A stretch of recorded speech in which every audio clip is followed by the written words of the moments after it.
ikintu ndagisubiramo mu cyumve neza. Abantu benshi bagaragaza ibimenyetso bimwe maze kuvuga mu biranga umuntu wahuye n'ihungabana, ni uko aba bataragize umwanya uhagije wo kubasha kuvuga ku bikomere cyangwa ku bihe bikomeye banyuzemo, yaba ibyo guhohoterwa, yaba ibyo gutotezwa, yaba ibyo kubwirwa amagambo mabi, yaba ibyo kwicirwa abantu biwe, ibyo byose utagize umwanya wo kubivugaho. Iki kiganiro rero nagikoze cyangwa iyi episode tugezeho nayikoze kubera yuko hari uwabimbajije arambwira ati se ni gute ushobora kumenya yuko wahuye n'ibibazo by'ihungabana cyangwa uri kubinyuramo, kuko benshi bashobora no kwisanga muri icyo kibazo cy'ihungabana ariko ntibamenye ngo mbese nibyo biri kumbaho. Reka nongere mbasuhuze kandi mbifuriza gukomera, nkabifuriza gukomeza kwibuka ariko nanone tuniyubaka, kandi nkubwira ko kwiyubaka kwiza ni uko wemera gusohoka mu bikomere, ni uko wemera gusanga umuntu ushobora kugufasha mukaganira, akaguha umwanya ukabasha kuvuga inzira ikomeye wanyuzemo, inzira y'umusaraba, ya nzira y'inzitane wanyuzemo, kugira ngo bitume urushaho kwiyubaka, uri gutekereza neza, ubuzima bwawe bumeze neza. Ibyo nibyo bizatuma ubasha gutera imbere, kubera yuko wabashije gusohoka muri wa mwijima cyangwa muri kimwe kigupfukiranye gituma utabasha gutekereza neza. Mbabwira rero ngiye ko ndi Alpha, mumaze kwimenyera kuri channel yacu yitwa Alpha Tour, aho ubasha gusanga ibiganiro bishobora kugufasha muri session nise ivure.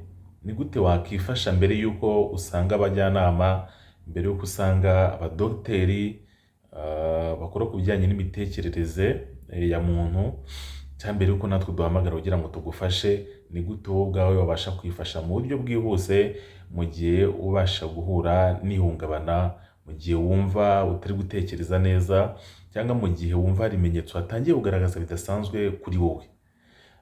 Iki kiganiro rero nagikoze cyangwa iyi episode tugezeho nayikoze kubera yuko hari uwabimbajije arambwira ati se ni gute ushobora kumenya yuko wahuye n'ibibazo by'ihungabana cyangwa uri kubinyuramo, kuko benshi bashobora no kwisanga muri icyo kibazo cy'ihungabana ariko ntibamenye ngo mbese nibyo biri kumbaho, ku buryo rimwe na rimwe bibaza ngo n'ibiki biri kumbaho, kuko utabizi, kuko utabimenye, ugasanga ibyo bintu bikugizeho n'ingaruka, kuko iyo utinze mu mwanya w'ihungabana cyangwa uri mu ihungabana ukabitindamo nta muntu wo kugufasha no kuba yakwegera kugira ngo mubashe kuganira, usanga inshuro nyinshi bikugiraho ingaruka kandi zitari nziza.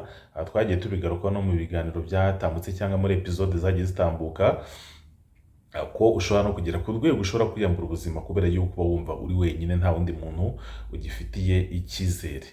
Ntabwo rero ari ibimenyetso byinshi nabashije gukusanya kuko ni byinshi, wenda tuzagenda tunabigarukaho kamwe ku kandi. Mu gihe uhuye n'icyo kimenyetso cyangwa kiri kugaragaraho, ese wakora iki, wabigenza gute, ni gute wakifasha? Bimwe rero mu byo nabashije kwegeranya bishobora kuba byagufasha cyangwa ukabasha kwitaho mu gihe ugaragaje ibyo bimenyetso, harimo kwiheba, kwigunga, umujinya. Asanga niba yarahuye n'ihungabana, birashoboka yuko hari ibimenyetso ugaragaza mu gihe iryo hungabana rikikubaho. Wenda wahohotewe, wenda ni ugutotezwa, wenda ni deception wagize mu rukundo, wenda wiciwe abawe, wowe urarokoka urasigara. Ibyo bimenyetso bishobora kukubaho muri uwo mwanya, hakaba n'ibizakubaho mu gihe kiri imbere, bigafata igihe kinini cyane, kuko abantu baratandukanye, kimwe n'uko byaba bikubayeho ako kanya ariko bikazajya bigenda bigira gute, bigaruka. Kuko no mu buzima busanzwe twakira ibintu mu buryo butandukanye. Uko ikintu kimbayeho none hanjye Alpha, ntabwo uko ncyakiriye nawe ari kucyakira. Tubyakira mu buryo butandukanye cyangwa tugakora reaction mu buryo butandukanye. N'igihe rero twahuye n'ihungabana, ntabwo twese tugaragaza ibimenyetso mu buryo butandukanye. Niyo mpamvu nabatoranyirije bimwe mu by'ibanze cyangwa mu bikunze kugaragara, ku buryo nawe uri mu rugo cyangwa uri kumwe na mugenzi wawe ukibibona, ushobora gutekereza ko yahuye n'icyo kibazo cy'ihungabana, ukabasha kugira gute ko wa mu butabazi bw'ibanze mbere yuko wenda yegera abandi bashobora kugira gute kumufasha. Kimwe cyo nuko nakubwira, ni wowe ubwawe ugomba kubanza kwifatira umwanzuro w'ubuzima bwawe. Nkunda kubivuga, ubangiye ubuzima bwanjye nshaka kubamo n'ubu ngubu mu gihe wahuye n'icyo kibazo, kuko burya n'abakugira inama, abajyanama, abaganga batandukanye, hari umwanzuro ugomba kubanza kwifatira muri wowe ubwawe, kumva yuko ugomba kugira uburyo uyobora ubuzima bwawe. Nimaze kubabwira rero bimwe mu byo nabashije gukusanya cyangwa nabashije kwegeranya kuva wenda mwanyandikira munsaba ibyo ngibyo, hari ukwiheba no kwigunga, ukumva uri umuntu ushaka kuba wenyine, ukumva uri umuntu ushaka kuguma wenyine, ukumva nta muntu ushaka kuba wakegerana nawe, ukumva nta muntu ushaka kubwira. Icyo gihe nibyo bintu bidasanzwe bikubaho, umenye ko already wamaze gutangira kugira ibimenyetso by'ihungabana bitewe n'ibihe wanyuzemo cyangwa n'ibyakubayeho. Hari kubura ibitotsi, hari umuntu usanga ananirwa gusinzira, ugasanga ntasinzira, akagerageza kubishakisha, yewe akiyahuza bimwe mu bintu yumva ko byamufasha, harimo inzoga, harimo kumva imiziki, harimo kureba amafilime, avuga ati reka nanize ubwonko ndebe ko naza kubona ibitotsi. Umuntu n'ubundi bikarangira bigize gute, byanze. Icyo gihe rero umenye ko nicyo ari ikimenyetso kimwe mu biranga ibimenyetso by'umuntu amaze kugira gute, kwinjira mu ihungabana. Hari ikindi kimenyetso navuga, ni ugukomeza gutekereza ibyakubayeho, ukumva bya bintu byakubayeho, niba ari uwaguhohoteye, niba barakwiciye abawe, ureba amaso ku maso, ugasanga ya mashusho, ya image irakomeza kugaruka muri wowe, ukayibuza ariko ukumva ikomeje kugaruka. Rimwe na rimwe ugashaka ibintu biguhuza bituma utabitekerezaho, ariko n'ubundi bikarangira bigize gute, bikarangira bigarutse. Icyo gihe rero menya ko ibyo bintu biri kugaruka, niba habashize imyaka ingana gute, niba habashize igihe kingana gute, menya yuko ibyo ari ibimenyetso by'iki, by'ihungabana. Hari abandi usanga barira cyane, kandi bakarira inshuro nyinshi, bakarira kenshi gashoboka. Wajya kuba wicaye ukumva amarira agize gute, ukumva amarira araje, cyangwa ukumva ushaka kurira, ndetse rimwe na rimwe ukanarira, ndetse bikaba n'inshuro nyinshi. Wenda none bishobora kuba ejo, bikaba hari n'abagira ku rwego bishobora kuba n'inshuro zirenze 2 ku munsi. Wakicara ukumva amarira araje, uri mu kazi, urimo urakora, wajya ukumva ushaka kurira kandi ukarira inshuro nyinshi. Icyo gihe menya ngo icyo ni kimwe mu bimenyetso biranga umuntu amaze kugira gute, guhura n'ihungabana. Ikindi ni ukugira ubwoba bwinshi.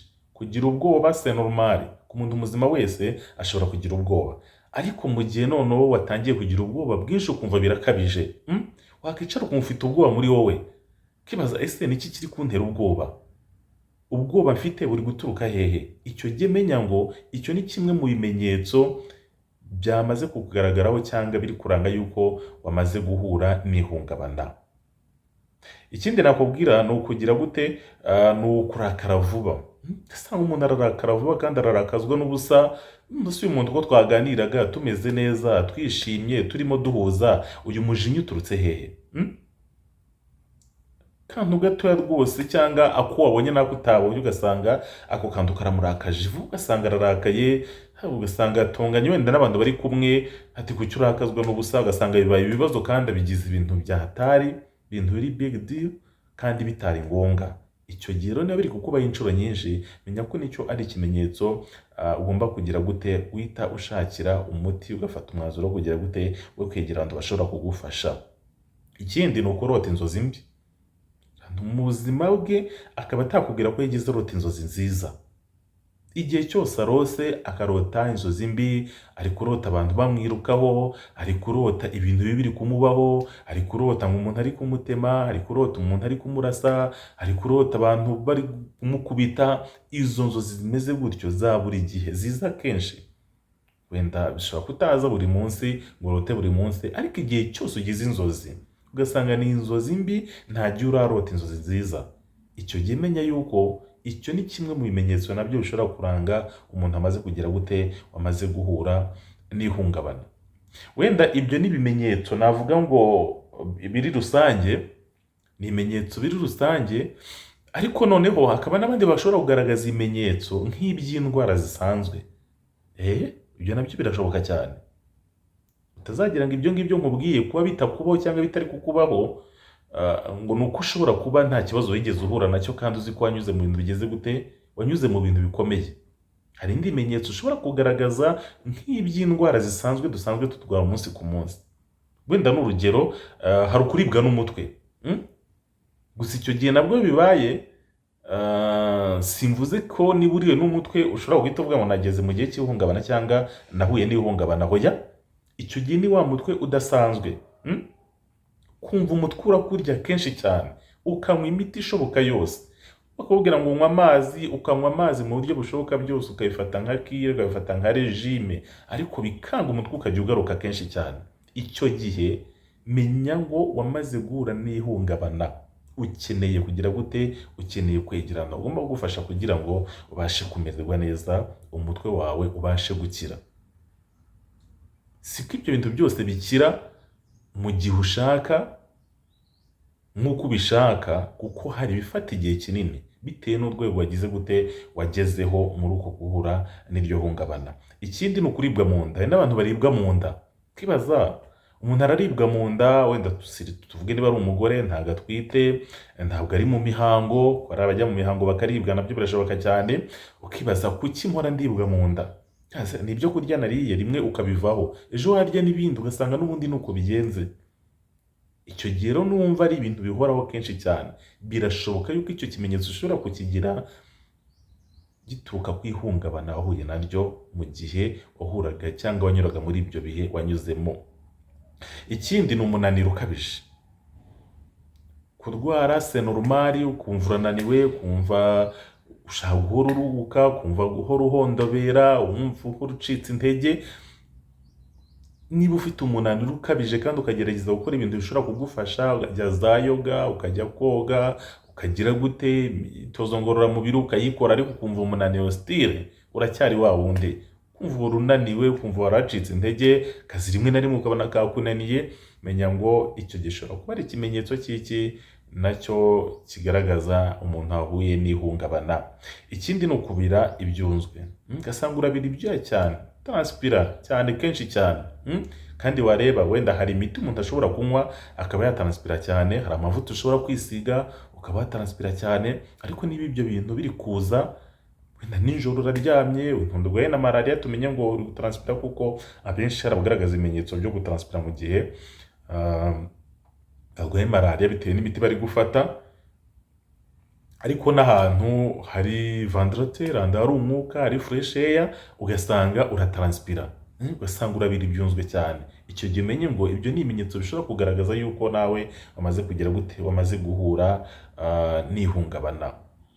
Si kenshi ibyo bimenyetso ko ari byo mvuze bigaragaza no ku ndwara zisanzwe, birashoboka bigiye kwa muganga bakabibona, ibyo birashoboka cyane. Ariko mu gihe bizi inshuro nyinshi kandi ukabona ni nk'ibimenyetso by'indwara isanzwe kandi wenda warivuje byaranze, menya ngo buryo ukeneye guhura n'iki, n'umukansara, n'umujyanama, n'umuganga ushobora kugira gute kugufasha. Ibyo bintu rero kimwe cyo nakubwira, abantu bakuzengurutse kenshi, kuko umuntu amaze guhura n'ibyo ngibyo nta muntu agifitiye icyizere, yumva nta muntu yizeye, yumva nta muntu wamwegera, yumva nta muntu wamuri ruhande, abona abantu bose barabaye babi. Abantu rero mumuzengurutse muri mu muryango we mubana nawe umunsi ku munsi, menya ngo mufite gushaka uburyo mugomba kumuganiriza, kuko nimwe mugiye gufata iya mbere mu kumufasha gusohoka muri ibyo bintu.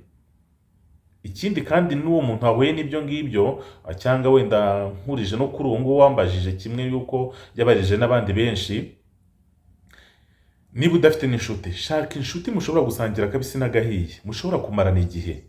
Uwo muntu niwe uzakugarura mu busabane, akakugarura mu bihe byiza, niwe uzakurinda kwitekerezaho no gukomeza kwigunga no kuva uri wenyine. Uwo muntu azagufasha muri ibyo bihe, cyangwa muri ibyo bimenyetso byamaze kugaragaraho bigaragaza ko uri mu gihe cy'ihungabana. Uwo muntu azaba ari ingenzi mu buzima bwawe. Ugerageze kujyana aho abandi bari, ugerageze gushaka uburyo uganira n'abandi.